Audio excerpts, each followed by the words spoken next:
প্রকৃতিতে এমন কিছু উদ্ভিদ আছে যে উদ্ভিদগুলি আমাদেরকে বিস্মিত করে।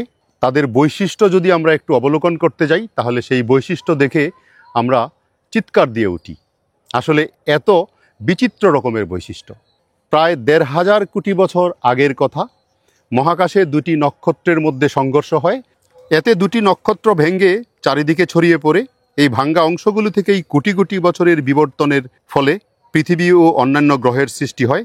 প্রথম অবস্থায় পৃথিবী নামক গ্রহটি বসবাসের উপযোগী ছিল না। সেখানে ধীরে ধীরে জন্ম নিল উদ্ভিদ, তারপর সবুজ শ্যামলে পরিণত হলো। পর্যায়ক্রমে তাপমাত্রা কমে এই গ্রহটি বসবাসযোগ্য হয়ে উঠল।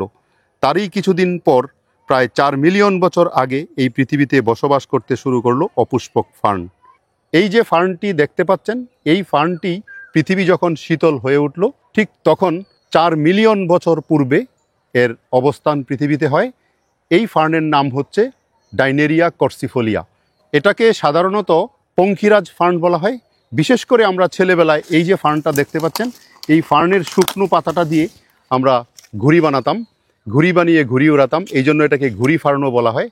এবং যেহেতু ঘুড়ি ফার্ন এবং ঘুড়ি বানিয়ে বাতাসে আকাশে উড়িয়ে দেওয়া যায়, এই জন্য এটাকে পঙ্খিরাজ ফার্ন বলা হয়। বিশেষ করে বর্তমানে এই পৃথিবীতে এই ফার্নের আধিপত্য খুব জোরালোভাবে আছে। কোনো মৃত উদ্ভিদকাণ্ডে অথবা কোনো জীবিত উদ্ভিদকাণ্ডে এদের বসবাস।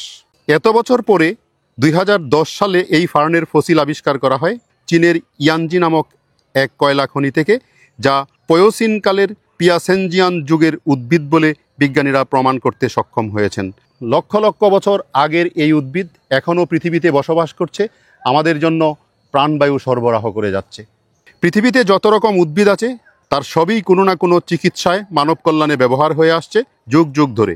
ফার্ন এর ব্যতিক্রম নয়। এদের সমস্ত অংশ ঔষধ এবং টনিক হিসাবে ব্যবহার করা হয়। এছাড়া যক্ষা, ক্ষয়রোগ, বদহজম, চর্মরোগ, তীব্র কাশি উপশমে ব্যবহার হয়ে আসছে। অযত্নে অবহেলায় জন্ম নেওয়া এই ফার্নটি অপুষ্পক একটি ফার্ন, যার কোনো দিন ফুল ফল হয় না। সোরাসের মাধ্যমে এরা বংশবিস্তার করে।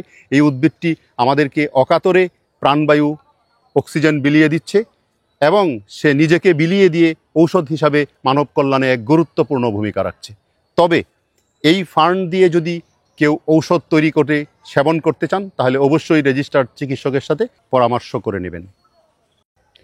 সাইদুল, ভিডিওতে কি সব কিছু ঠিকঠাক ছিল? হ্যাঁ, সব ঠিক। সায়েন্টিফিক ইনফরমেশন ঠিক ছিল? এটা বলছি কারণ হচ্ছে ওই যে পাশে দুইটা লোক ছিল, খুব ডিস্টার্ব করছে, কনসেন্ট্রেশনটা আমার ডাইভার্ট করে দিছে। আর সায়েন্টিফিক নেমটাও ঠিক ছিল তো না? রেজলিউশন ঠিক আছে? ভিডিও কাপাকাপি ছিল না তো কোনো? না, সব কিছু ঠিকঠাক না? ওকে। এই লোকটা খুব ডিস্টার্ব করছে আমাকে অনেকক্ষণ যাবত।